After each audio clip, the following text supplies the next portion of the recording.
ایک دن کا حسینی 120 پر بھاری ہو سکتا ہے، تو جو بچپن سے حسینی ہے وہ ہزاروں پر ضرور بھاری ہوگا۔ تو یزیدی خیمے کے لوگ کہتے ہیں جب قاسم بن حسن گھوڑے پر پہلو بدلتے تھے تو ایسا لگتا تھا کہ بجلی چمک رہی تھی۔ اگر کسی یزیدی کو پوچھے کہ تم کس کے ساتھ لڑنے کے لیے گئے تھے تو یہ کہیں گے 80 لوگوں کے ساتھ۔ کتنے لوگوں کے ساز و سامان کے ساتھ گئے تھے؟ کہیں گے 22,000 کے ساتھ۔ تو دنیا آج بھی ہنسے گی، 80 لوگوں سے لڑنے کے لیے 22,000 گئے تھے۔ کیا کیا لے کر گئے تھے؟ ہاتھی بھی تھے، گھوڑے بھی تھے، نیزے بھی تھے، تلواریں بھی تھی، بھالے بھی تھے، سب تھا۔ پھر اگر تم سے پوچھا جائے ساز و سامان کے ساتھ سہولتیں کیا تھی، یزیدی کہیں گے پورا پانی ہماری طرف تھا، دریائے فرات بھی ہماری طرف تھا، کھانا بھی ہماری طرف، پانی بھی ہماری طرف۔ پھر دنیا پوچھے گی ادھر کے خیمے میں حسین کتنی تیاری کے ساتھ آئے تھے، تو تمہیں منہ جھکا کر کہنا پڑے گا ان کے پاس صحیح قسم کے نیزے اور تلواریں بھی نہیں تھی، اور گھوڑے اور ہاتھی اور اونٹ بھی نہیں تھے۔ ان کے پاس تو 3 دن کی بھوک بھی تھی، پیاس بھی، اور اس کے علاوہ ان نوجوانوں کے پاس بھوک و پیاس کی شدت کے ساتھ ساتھ ساز و سامان جنگ بھی نہیں تھا۔ میں آپ کو بتاتا ہوں، سیدنا امام علی مقام مکہ سے نکل کر کے کوفہ جا رہے تھے۔ بہتوں نے منع کیا آپ کو، لیکن آپ کے سامنے کوفہ کے خطوط موجود تھے، اتمام حجت کے لیے آپ تشریف لے جا رہے تھے۔ بیچ راستے میں کوفہ کا گورنر عبید اللہ ابن زیاد، حر بن یزید، یہ نام یاد رکھیں، حر بن یزید الریاحی کو 1000 کا لشکر دے کر بھیجا کہ حسین کا راستہ روک لو اور انہیں کوفہ کی طرف آنے نہ دو۔ دائیں بائیں ادھر ادھر چلاتے رہے۔ حر بن یزید کوفہ پہنچنے سے کافی پہلے ہی مولا حسین کا راستہ روک لی۔ توجہ چاہتا ہوں، حر بن یزید کس کی طرف سے آیا؟ وہ سپہ سالار تھا، یزیدی فوج کی طرف سے آیا، 1000 کا لشکر لے کر آیا۔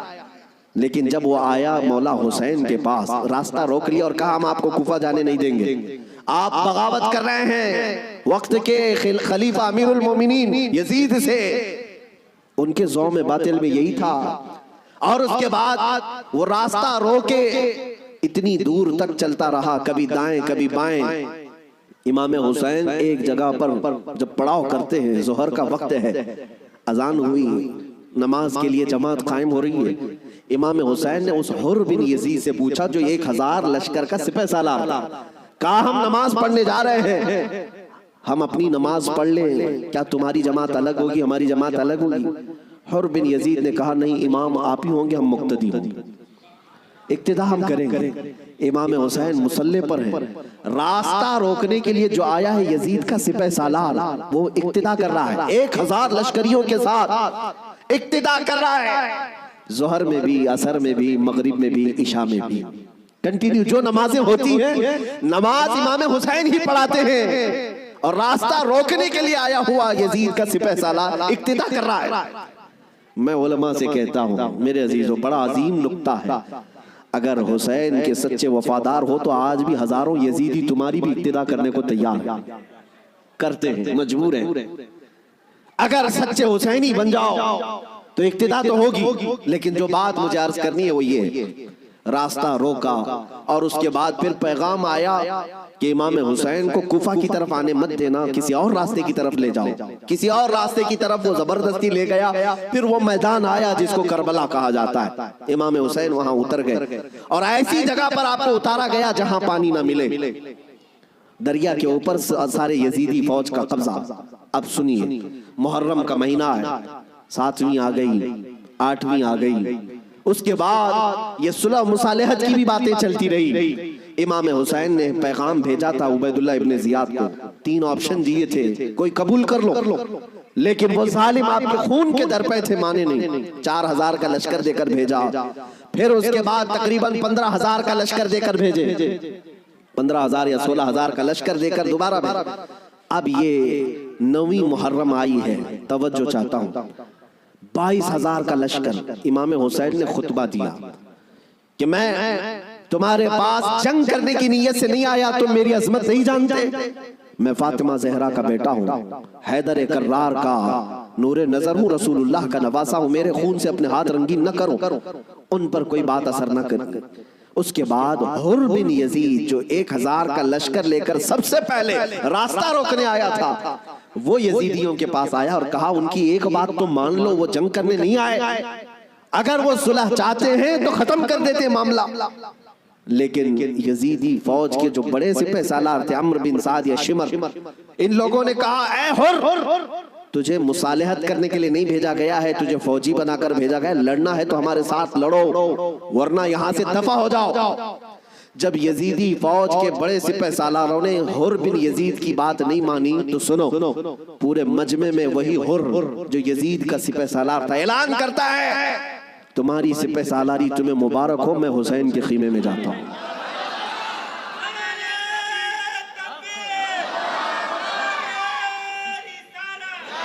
توجہ،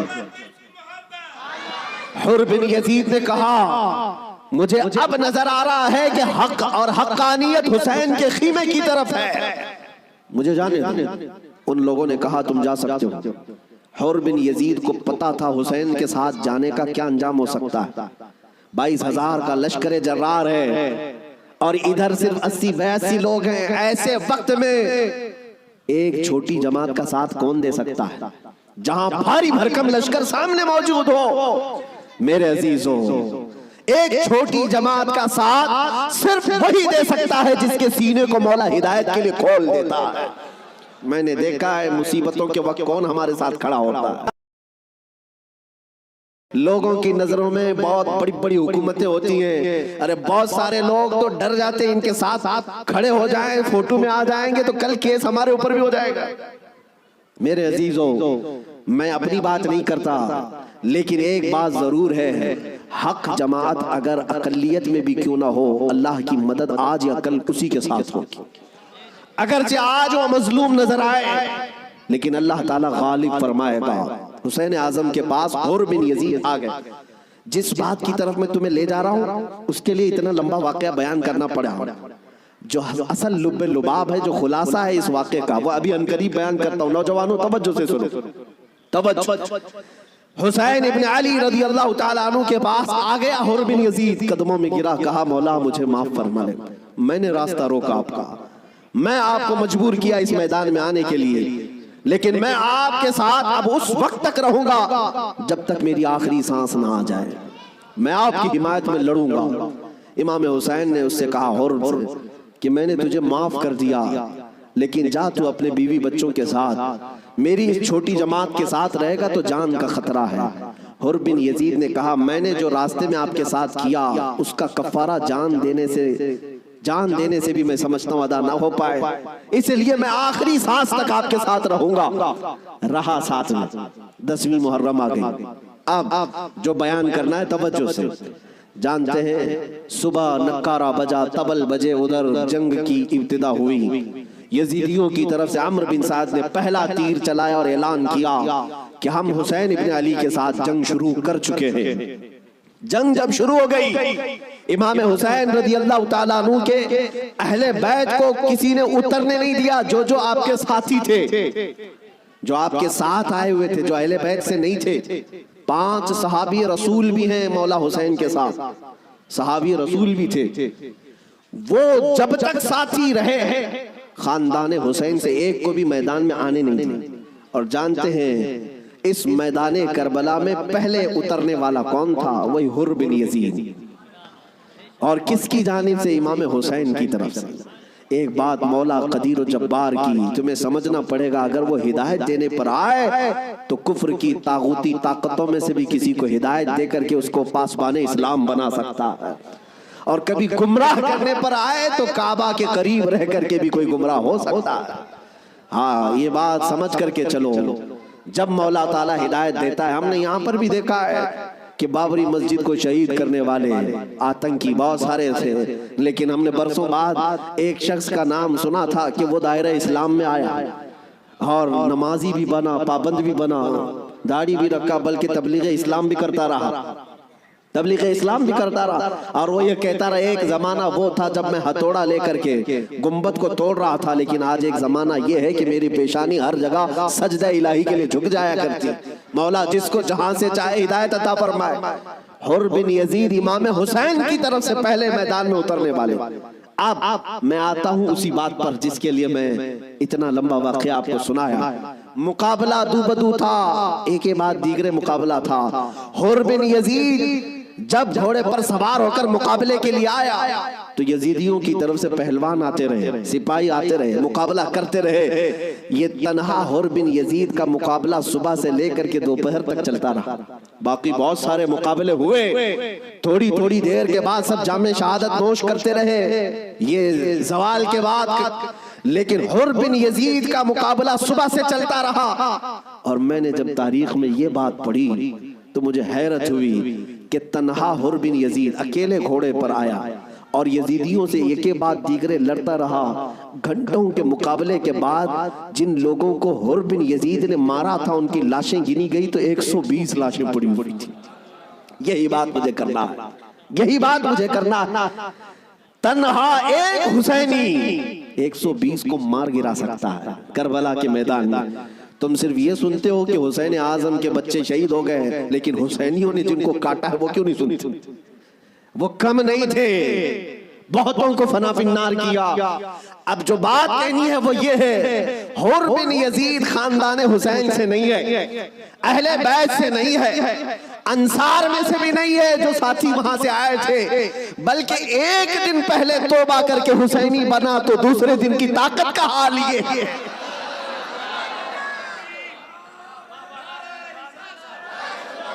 اب بات سمجھ میں آ گئی، بات سمجھ میں آ گئی۔ ایک دن کا حسینی 120 پر بھاری ہو سکتا ہے تو جو بچپن سے حسینی ہے وہ ہزاروں پر ضرور بھاری ہوگا۔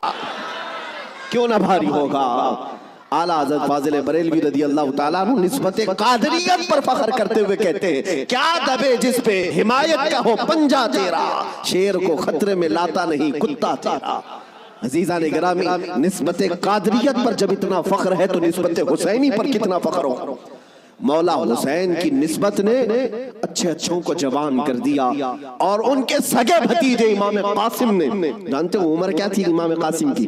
یہاں بیٹھے ہوئے اکثر لوگ عمر میں بڑے ہوں گے بہت سارے، 19 سال کی جوانی تھی، 19 سال کی جوانی۔ تاریخ نگاروں نے لکھا ہے امام قاسم جب گھوڑے پر بیٹھ کر کے آئے تھے تو یزیدی خیمے میں ایسی کھلبلی مچی، لوگ یہ کہتے تھے کہ قاسم بن حسن، امام حسن کے بڑے بیٹے امام قاسم، میں نے یہ بھی روایت پڑھی، امام قاسم جب گھوڑے پر صرف پہلو بدلتے تھے، پہلو بدلنے، گھوڑے پر ادھر سے ادھر اس طرح پہلو بدلنا، تو یزیدی خیمے کے لوگ کہتے ہیں جب قاسم بن حسن گھوڑے پر پہلو بدلتے تھے تو ایسا لگتا تھا کہ بجلی چمک رہی ہے، بجلی چمک رہی ہے۔ یہ خوف سینوں میں ہزاروں کے ہونے کے باوجود کس نے طاری کیا؟ میرے عزیزو، وہ رب ذوالجلال ہے، غالب حکمت والا، جس نے قرآن میں فرمایا وَلَا تَهِنُوا وَلَا تَحْزَنُوا وَأَنْتُمُ الْأَعْلَوْا إِن كُنتُم مُؤْمِنِينَ۔ تم گھبراؤ مت، پریشان مت ہو، مولا فرماتا ہے تم ہی غالب رہو گے اگر تم سچے ایمان والے ہو، اگر تم میرے مصطفیٰ کریم صلی اللہ علیہ وسلم کے سچے غلام ہو۔ لوگ تو صرف کربلا کے میدان میں یہ دیکھتے ہیں کہ امام حسین کی شہادت ہو گئی، علی اصغر کی شہادت ہو گئی، علی اکبر کی شہادت ہو گئی، عباس علمبردار کی شہادت ہو گئی، یہ شہادتیں اپنی جگہ پر، لیکن اگر کمپیریزن میں میں اگر بتاؤں کس نے کتنوں کو مارا تھا، کس نے کتنوں کو زخمی کیا تھا، تو پھر تمہیں پتہ چلے گا کہ وہ کٹ کر کے بھی فتح یاب تھے، وہ شہید ہو کر کے بھی فتح یاب تھے، اس لیے کہ یزیدیوں کے پاس بولنے کے لیے منہ نہیں ہے۔ اگر کسی یزیدی کو پوچھے کہ تم کس کے ساتھ لڑنے کے لیے گئے تھے تو یہ کہیں گے 80 لوگوں کے ساتھ۔ کتنے لوگوں کے ساز و سامان کے ساتھ گئے تھے؟ کہیں گے 22,000 کے ساتھ۔ تو دنیا آج بھی ہنسے گی، 80 لوگوں سے لڑنے کے لیے 22,000 گئے تھے، کیا کیا لے کر گئے تھے؟ ہاتھی بھی تھے، گھوڑے بھی تھے، نیزے بھی تھے، تلواریں بھی تھی، بھالے بھی تھے، سب تھا۔ پھر اگر تم سے پوچھا جائے ساز و سامان کے ساتھ سہولتیں کیا تھی، یزیدی کہیں گے پورا پانی ہماری طرف تھا، دریائے فرات بھی ہماری طرف تھا، کھانا بھی ہماری طرف، پانی بھی ہماری طرف۔ پھر دنیا پوچھے گی ادھر کے خیمے میں حسین کتنی تیاری کے ساتھ آئے تھے، تو تمہیں منہ جھکا کر کہنا پڑے گا ان کے پاس صحیح قسم کے نیزے اور تلواریں بھی نہیں تھی، اور گھوڑے اور ہاتھی اور اونٹ بھی نہیں تھے، ان کے پاس تو 3 دن کی بھوک بھی تھی، پیاس بھی، اور اس کے علاوہ ان نوجوانوں کے پاس بھوک و پیاس کی شدت کے ساتھ ساتھ ساز و سامان جنگ بھی نہیں تھا۔ تب دنیا آج بھی کہے گی بھلا اس کو جنگ کہتے ہیں، بھلا اس کو مقابلہ کہتے ہیں۔ وہ حسینی اگر تمہارے ساتھ مقابلہ نہ بھی کرتے